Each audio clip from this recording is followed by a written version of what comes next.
What is going on YouTube? This is MintyJosh19 and welcome back to my channel. So this video was requested by a fan who wants me to do a overview of the Drift Tampa. Now the Drift Tampa is based off the actual Tampa, but the vehicle itself is based off a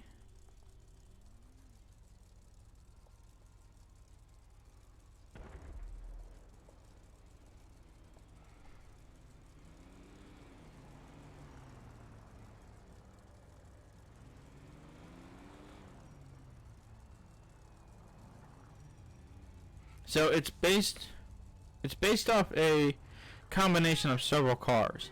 A 1964 through 1973 Ford Mustang and a 1970 through 71 Dodge Dart. So it's based off several different cars, like every other car in the game. It's a wide-body car that has been customized for the buyers, basically you, to be able to drift in. When you first get the car, there is no drifting upgrades to it, and the only place you can go to get them installed is the LS Car Meet. So we're gonna go there, and because I only had $615,000, I'm hoping that, you know, we're able to customize it and go drifting. Overall, the car is pretty decent. It definitely looks like the car. It looks like like it's ready for drifting. It sits low. It's got the wide body. So we'll see.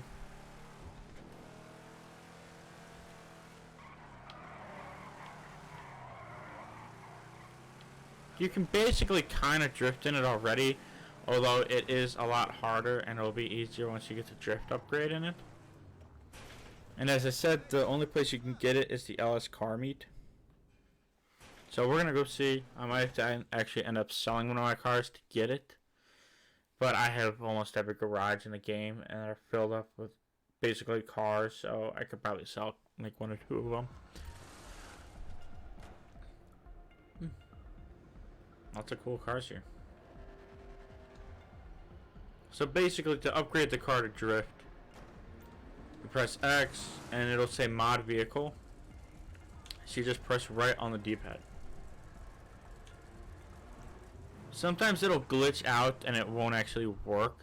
I've had this happen on multiple times. But basically, drift tuning, it's going to cost you $200,000. And it will decrease your speed, increase your acceleration, increase your braking, but decrease your traction by like 90%. So it is going to be a lot harder to just normal drive the car. Overall, nothing's changed about the car. You can now upgrade it and turn it into whatever you want.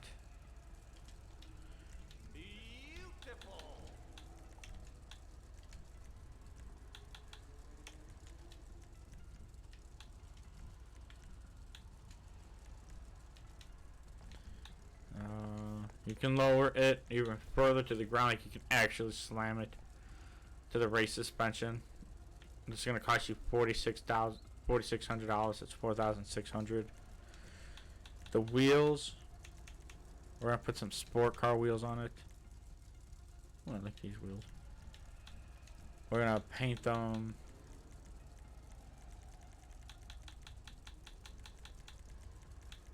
We're going to paint them this color to kind of match the decals a little bit. And make sure you add your bulletproof tires too. That's always important.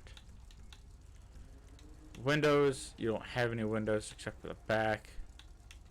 Armor upgrade, $50,000. That's very important. Headlights. So here you can add in any color headlight you want. It's the same with the Arena War Workshop. I'm gonna go with the mint lights, but that's gonna cost you $50,400 if you don't have it unlocked. And the neon layout, front, back, and side, it's gonna cost you $30,000. Neon color, electric blue.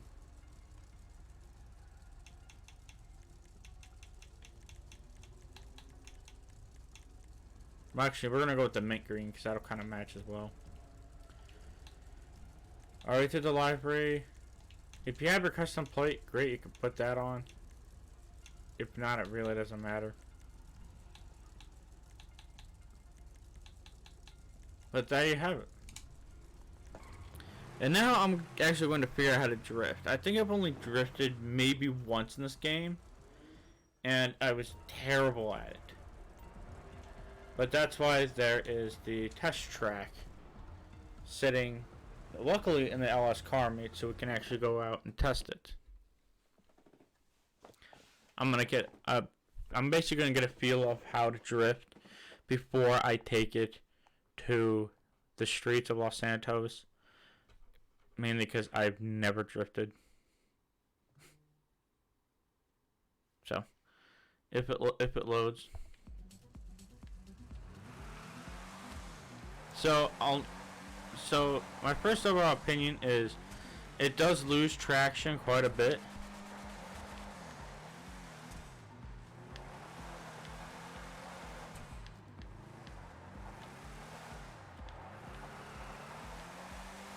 Like a lot. It lost like 90% of the traction I had.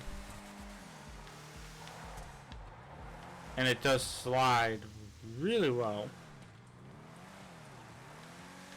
I apologize if I suck at drifting. Like I said, I've never actually drifted.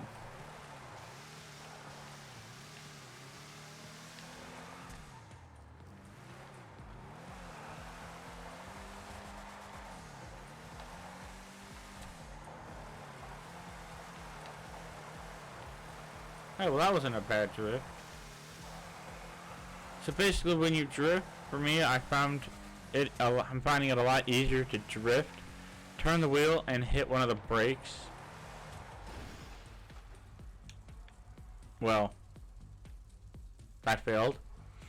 But I'm finding it, so basically the accelerator button is the bottom right trigger. You want to turn the wheel, keep your finger on that trigger, and then hit the upper trigger, which I think is the, I can't see, hang on. Okay, so basically what you want to do is you want to hit the RB button to accelerate forward, and then have your another finger on the RT button to activate the brakes, and then turn into the turn. And I'm finding that makes it a lot easier to turn. Otherwise, you can press the actual brake button, which is I think it's the LT button to brake. So there's also that way you can do it. Yeah, I'm terrible at this. This is literally the first drift car I've ever owned in this game. I have all these cars that I can make drift, but this is easily the first car I've actually bought the drift kit for. So, overall though, I'm finding it interesting. I wouldn't say I would race it a lot, but if I was to do a drift race, it's gonna be nice to have a car that I can customize and make it mine. So, overall though, this will probably be the only drift car I actually buy. There is another one. It's like I think it's called the Drift Rancher, Drift Yosemite or something like that. I might buy that one too, just because it's a truck. But this is probably the only drift car I will own.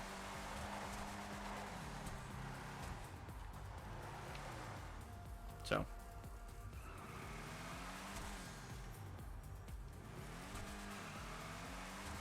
Kind of looks like death metal from Roadkill, now that I look at it.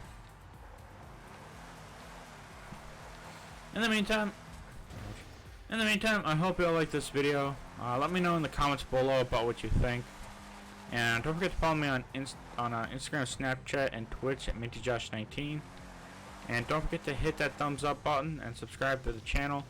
And you have any other cars that you want me to make basically an overview video of, just let me know and I'll see about making them. So, Anytime, I hope you all had a good weekend. And I know tomorrow's Monday, but Thanksgiving is coming up, so that's always exciting. And then next month is December, so we're almost into 2025. So in the meantime, I hope you all had a good weekend, and I will see you all next time. Later.